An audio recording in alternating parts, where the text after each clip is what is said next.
അയാൾ മുന്തിരിച്ചക്ക് ചവിട്ടാൻ ആരംഭിച്ചു. മുന്തിരി ചതഞ്ഞരഞ്ഞ് അതിൽ നിന്ന് മുന്തിരിരസം ഒഴുകിയിറങ്ങി. അയാളുടെ മുഖത്തും കൈകളിലും ദേഹത്തും അല്പമായി മുന്തിരിരസം തെറിച്ച് വീഴുന്നുണ്ട്.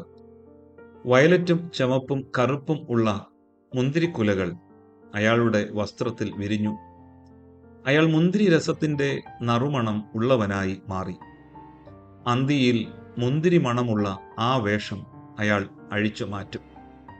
ശരീരത്തിൽ തെറിച്ച് വീണ പാടുകൾ തുടച്ച് മാറ്റുകയും മുന്തിരി ഗന്ധമില്ലാത്ത മറ്റൊരു വസ്ത്രം അണിയുകയും ചെയ്യും. മുന്തിരിയുടെ നോവ് അറിയാൻ മുന്തിരി രസം വീണ വസ്ത്രവും അതിൻ്റെ ഗന്ധവും മാത്രം പോരാ, ചക്കിനുള്ളിലെ മുന്തിരി തന്നെയാവണം. ക്രൂശിലെ ക്രിസ്തുവിൻ്റെ നിണം പീഡകരെ ക്രിസ്തു ഗന്ധം ഉള്ളവരാക്കി. എന്നാൽ അത് അവരുടെ വസ്ത്രത്തിൽ മാത്രം ഒതുങ്ങി നിന്നു. ആ വസ്ത്രങ്ങൾ അവർ അന്തിയിൽ അഴിച്ചുമാറ്റി. അവർക്ക് ഒരു മാറ്റവും ഉണ്ടായില്ല.